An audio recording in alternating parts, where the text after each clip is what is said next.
John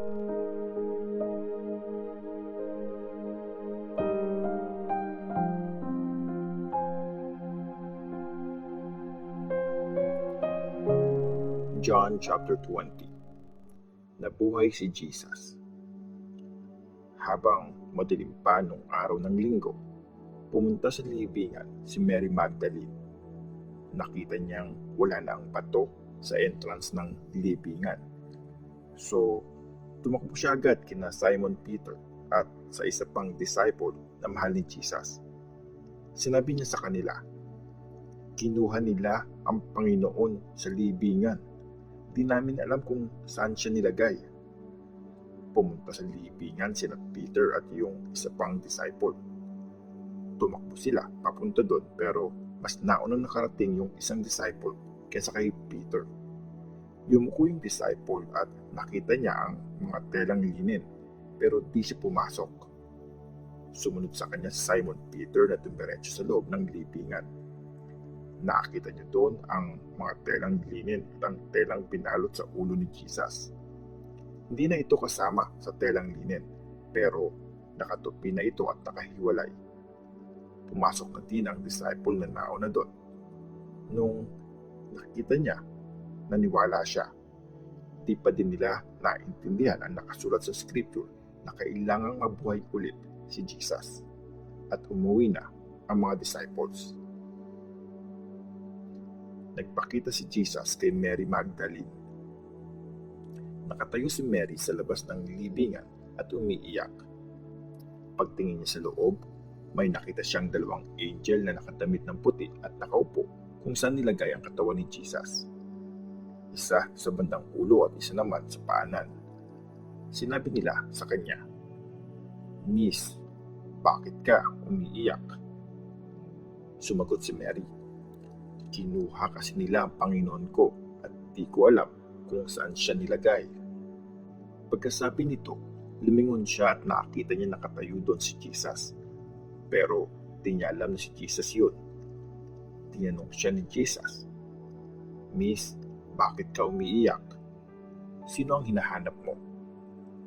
Akala ni Mary, hardinero si Jesus kaya sumagot siya, "Sir, kung kayong kumuha sa kanya, sabihin niyo po kung saan niyo siya nilagay at kukunin ko siya." Sinabi sa kanya ni Jesus, "Mary." Lumingon si Mary at sinabi niya, "Rabboni." Ibig sabihin nito sa Hebrew, teacher. "Huwag kang kumapit sa akin," sabi ni Jesus sa kanya. "Hindi pa kasi ako nakakabalik sa Ama.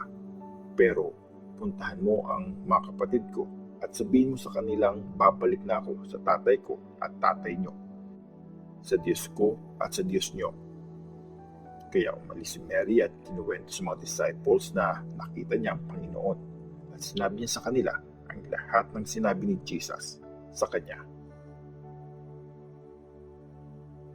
Nagpakita si Jesus sa mga disciples niya. Nung Sunday ng gabi, magkakasama ang mga disciples sa isang room. Nakalock ang mga pinto kasi natatakot sila sa mga Jewish leaders. Dumating si Jesus at tumayo sa gitna nila. "Peace be with you," sabi niya. Pagkasabi nito, pinakita niya sa kanila ang mga kamay at tagiliran niya. Sobrang tuwa ng mga disciples nung nakita nila ang Panginoon. Sinabi ulit ni Jesus sa kanila, "Peace be with you. Kung paano ako pinadala ng Ama, pinapadala ko rin kayo." At hiningahan niya sila at sinabi, "Tanggapin niyo ang Holy Spirit. Kung papatawarin niyo ang kasalanan ng mga tao, napatawad na sila. Pero kung di niyo sila papatawarin, di rin sila pinatawad." Si Jesus at si Thomas. Wala si Thomas nung dumating si Jesus. Isa siya sa 12 disciples at tinatawag siyang kambal. Kaya sinabi ng ibang disciples sa kanya, "Nakita namin ang Panginoon." Pero sinabi niya sa kanila, "Unless makita ko ang mga marka ng pako sa mga kamay niya at mahawakan yon, pati yung tagiliran niya, hindi ako maniniwala." After 1 week, Magkakasama ulit sa loob ng bahay ang mga disciples at nandun na si Thomas. Nakalak ang mga pinto pero dumating si Jesus. Tumayo siya sa gitna nila at sinabing, "Peace be with you." At sinabi niya kay Thomas, "Hawakan mo at tingnan mo ang mga kamay ko. Hawakan mo ang tagiliran ko. Huwag ka na magduda. Maniwala ka." Sumagot si Thomas, "Panginoon ko at Diyos ko." Sinabi ni Jesus sa kanya, "Naniniwala ka ba kasi nakita mo ako? Pinagpala ang mga naniniwala kahit di nila ako nakikita." Ang purpose ng librong ito.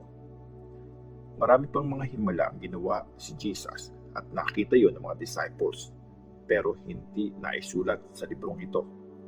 Yung mga nakasulat dito ay sinulat para maniwala kayo na si Jesus ang Christ, ang anak ng Diyos, at dahil sa faith nyo sa Kanya, magkakaroon kayo ng buhay.